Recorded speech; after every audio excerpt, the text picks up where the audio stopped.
حضرت عمر بن جموح رضی اللہ عنہ پاؤں سے لنگڑے تھے۔ ان کے 4 بیٹے تھے جو اکثر نبی مکرم صلی اللہ علیہ وسلم کے خدمت میں حاضر ہوتے تھے اور لڑائیوں میں شرکت بھی فرماتے تھے۔ غزوہ احد میں عمر بن جموح رضی اللہ عنہ کو بھی شوق پیدا ہوا کہ میں بھی جاؤں۔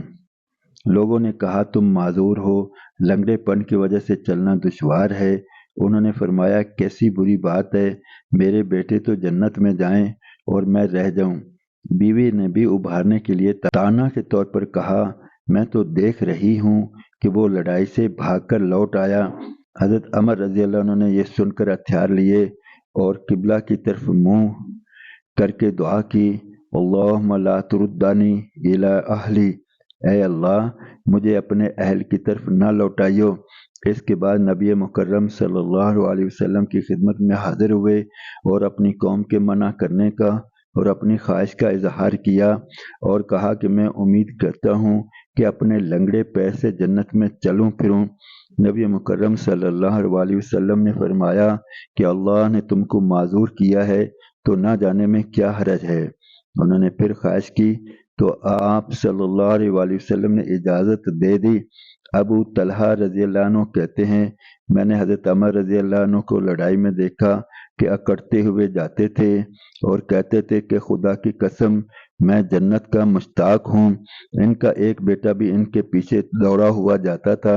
دونوں لڑتے رہے حتیٰ کہ دونوں شہید ہوئے۔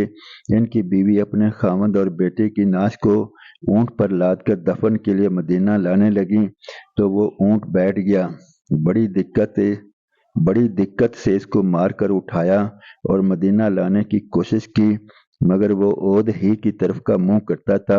ان کی بیوی نے نبی مکرم صلی اللہ علیہ وسلم سے ذکر کیا تو آپ صلی اللہ علیہ وسلم نے فرمایا کہ اونٹ کو یہی حکم ہے، کیا عمر رضی اللہ عنہ چلتے ہوئے کچھ کہہ کر گئے تھے؟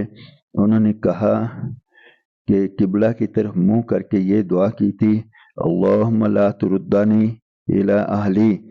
آپ صلی اللہ علیہ وسلم نے فرمایا اسی وجہ سے یہ اونٹ اس طرف نہیں جاتا۔ جنت کا شوق تو یہی ہے اور سچا عشق اللہ کا اور اس کے محبوب پاک صلی اللہ علیہ وسلم کا، جس کی وجہ سے صحابہ کہاں سے کہاں پہنچ گئے۔ ان کے جذبے مرنے کے بعد بھی ویسے ہی رہتے تھے۔ بہتری کوشش کی کہ اونٹ چلے مگر یا تو وہ بیٹھ جاتا یا احد کی طرف کا منہ کرتا۔ اب ہم آپ سوچیں کہ ہمارے دل میں شوق شہادت کی تمنا ہے، اگر ہے تو کس قدر، اور اگر نہیں ہے تو توبہ استغفار کی ضرورت ہے اور اللہ رب العزت کی طرف بہت زیادہ متوجہ ہونے اور استغفار کرنے کی ضرورت ہے کہ اللہ ہمارے دل سے بھی دنیا کی محبت نکال دے اور آخرت کی محبت پیدا فرما دے۔